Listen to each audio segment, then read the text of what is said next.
Hello అండి అందరికీ.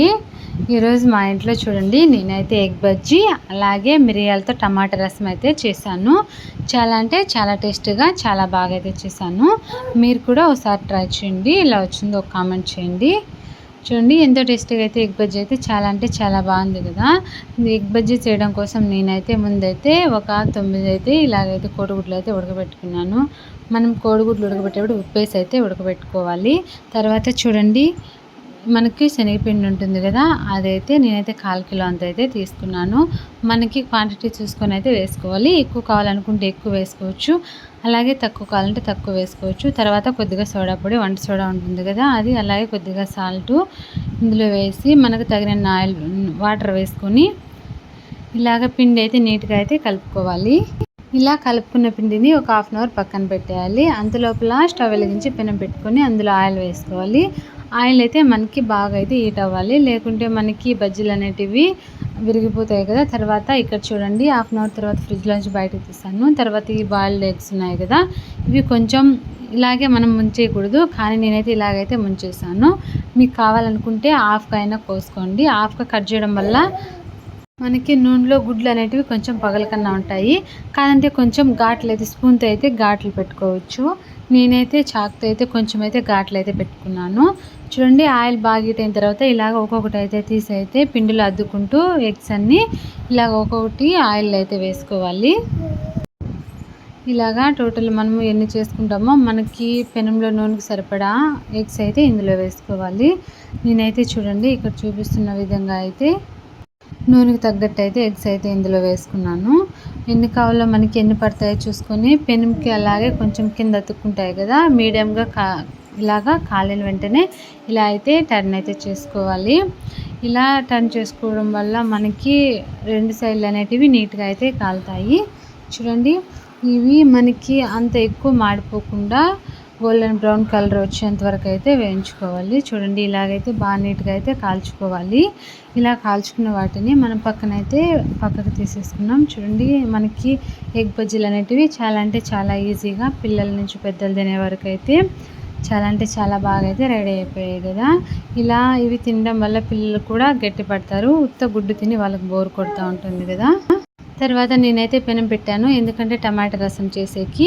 అందులో 1 స్పూన్ అన్ని మిరియాలు, మనకు కావాలనుకుంటే ఎక్కువైనా వేసుకోవచ్చు, తక్కువైనా వేసుకోవచ్చు. తర్వాత 1 స్పూన్ అంత అయితే జీలకర్ర అయితే వేసుకోవాలి. ఈ జీలకర్ర మిరియాలు అనేటివి మనం బాగా అయితే నీట్గా అయితే ఫ్రై చేసుకోవాలి. జీలకర్ర చిటాపట అంటుంది కదా, అంతవరకు అయితే వేయించుకోవాలి. చూడండి, జీలకర్ర అయితే నేను 1 స్పూన్ అంత వేసుకున్నాను. ఇది కూడా బాగా వేయించుకోవాలి. అంటే మీడియం ఫ్లేమ్లో పెట్టి బాగా దూరగా అయితే వేయించుకోవాలి. మనం ఎక్కువ వేయించుకోవడం వల్ల మాడిపోతుంది కదా. తర్వాత మనకు పెద్ద రోలు ఉన్నా సరే ఇలాగ చిన్న రోలు సాయంతో అయినా కూడా ఇలాగైతే నీట్గా అయితే దంచుకోవాలి. ఇలా దంచేటప్పుడు ఒక 10 నుంచి 8, 9, 10 వరకు అయితే తెల్లగడ్డలు ఉంటాయి కదా మనకి సన్న సైజువి, అవి అయితే వేసుకోవాలి. నేనైతే 9 నుంచి 10 వరకు అయితే వేసుకున్నాను. మనము పొట్టు తీయకూడదు, తెల్లగడ్డలకి పొట్టు తీయడం వల్ల ఇలాగా మెత్తగా అయిపోతుంది, అందుకోసమే అలాగే పొట్టు అయితే ఉంచాలి.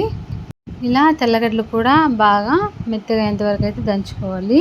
తర్వాత నేనైతే చూడండి, బాగా ఎర్రగా మాగింటాయి కదా మీడియం సైజ్ టమాటాలు, అవి అయితే 7, 8 వరకు అయితే ఇలా కట్ చేసి పెట్టుకున్నా. ఒక మీడియం సైజ్ ఎర్రగడ్డ కూడా కట్ చేసి పెట్టుకున్నా. తర్వాత స్టవ్ వెలిగించి పెనం పెట్టి అందులో అయితే మనకు ఎంత ఆయిల్ కావాలో అంత ఆయిల్ అయితే వేసుకోవాలి. ఆయిల్ కొంచెం హీట్ అయిన తర్వాత ఆల్రెడీ మనమైతే జీలకర్ర వేసాం కదా, కానీ తిరగవాతలు వేయడం వల్ల కొంచెం ఫ్లేవర్ టేస్ట్ ఉంటుందని నేనైతే కొద్దిగా అయితే జీలకర్ర అలాగే కొద్దిగా అయితే ఆవాలు అయితే వేసుకున్నాను. మీకు కావాలనుకుంటే జీలకర్ర అయితే స్కిప్ చేయొచ్చు, ఎందుకంటే టేస్ట్ బాగుంటుందని అయితే వేసాను. ఇందులోనే మనం కట్ చేసి పెట్టుకున్న ఎర్రగడ్డలు అలాగే కరివేపాకు, 4, 5 రెబ్బల కరివేపాకు అయితే వేసుకోవాలి. ఇదైతే బాగా ఫ్రై చేసుకోవాలి. ఒక 2 నుంచి 3 మినిట్స్ వరకు నీట్గా మనకు తిరగబాతు అనేది బాగా వేయించుకోవాలి. ఇలాగా మనకి తిరగబాతు అనేది బాగా ఎర్రగా అయితే వేయాలి.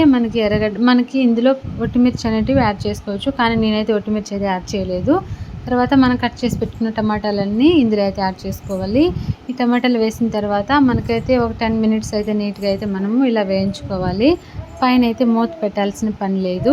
ఇలా మగ్గిన తర్వాత మనకి చింతపండు ఉంటుంది కదా, చింతపండు చూసుకొని అయితే వేసుకోవాలి. ఆల్రెడీ టమాటాలు పులుపు ఉంటాయి కదా, అందుకోసము తగినంత చింతపండు అయితే వేసుకోవాలి. చింతపండు వేసిన తర్వాత ఒక 5 మినిట్స్ అయితే ఇలాగైతే ఫ్రై చేసుకోవాలి నీట్గా. చూడండి ఇక్కడ నేను చూపిస్తున్న విధంగా గరిటెతో అలా అనుకుంటూ, ఎందుకంటే టమాటాలు పచ్చిగా ఉంటాయి కదా, అవి కూడా మెత్తగా వేగాలని అలా అయితే చేశాను. తర్వాత ఇందులోనే రాళ్ళుప్పు అయితే వేసుకోవాలి. ఎందుకంటే ఇలా వేయించేటప్పుడు రాళ్ళుప్పు వేస్తే కొంచెం టమాటాలకు పడుతుంది కదా, అందుకే నేను ఇలా వేసిన తర్వాత వాటర్ అయితే యాడ్ చేసుకున్నా. మనకి వాటర్ ఎన్ని కావాలో వాటర్ అయితే యాడ్ చేసుకోవాలి. తక్కువ కావాలనుకుంటే తక్కువ, ఎక్కువ కావాలంటే ఎక్కువ. నేనైతే ఒక 3 గ్లాసెస్ అయితే వాటర్ అయితే యాడ్ చేసుకున్నా. తర్వాత అంతా మనము ఇలాగైతే నీట్గా అయితే పిసుకోవాలి బాగా. తర్వాత మిరియాలు, ఇలాగే తెల్లగడ్డలు, జీలకర్ర ఆ 3 వేసి పొడి చేసుకున్నాము కదా, దంచుకున్నాము కదా, అది ఇందులో వేసుకుంటున్నా. కారం అయితే మనకు తగినంత అయితే వేసుకోవాలి. నేనైతే 1 స్పూన్ అంత కారం అయితే వేసుకున్నాను. కారం తక్కువ తినే వాళ్ళైతే తక్కువ వేసుకోవచ్చు, అలాగే ఎక్కువ కారం ఉంటే ఎక్కువ వేసుకోవచ్చు. తర్వాత వచ్చేసి మనకి రసం పొడి ఉంటుంది కదా, అది కొద్దిగా 1 స్పూన్ అంత అయితే యాడ్ చేసుకోవాలి. ఎందుకంటే రసం పొడి వేయడం వల్ల మనకి టేస్ట్ బాగుంటుంది కదా, అందుకే రసం పొడి అయితే వేసుకున్నాను. తర్వాత ఇలాగ నీట్గా అయితే మిక్స్ చేసుకోవాలి. ఇలా మిక్స్ చేసిన తర్వాత స్టవ్ వెలిగించి స్టవ్ మీద పెట్టి ఒక 15 to 20 మినిట్స్ అయితే రసం అయితే బాగా అయితే మరిగించుకోవాలి. ఎందుకంటే ఆయిల్ అవి ఇవి ఇంకేం వేయని అవసరం లేదు, ఆల్రెడీ మనం తిరుగుబాతు పెట్టాము కదా, ఇదైతే సరిపోతుంది. తర్వాత కొద్దిగా కొత్తిమీర అయితే కట్ చేసుకొని పక్కన పెట్టుకున్నాను. ఈ కొత్తిమీర మనకి ఇలా రసం ఉడుకుతూ ఉంటుంది కదా బాగా, అందులో అయితే ఇదైతే యాడ్ చేసుకోవాలి. చూడండి మనకి ఎంతో టేస్టీగా మిరియాల రసం కాకోకుండా, అలాగే టమాటా రసం కాకోకుండా టమాటాలతో మిరియాల రసం అయితే చేశాను. ఇదైతే వైట్ రైస్లోకి చాలా అంటే చాలా సూపర్గా ఉంటుంది. ఒకసారి ట్రై చేయండి. నచ్చితే మన ఛానల్ సబ్స్క్రైబ్ చేయండి. Thank you for watching.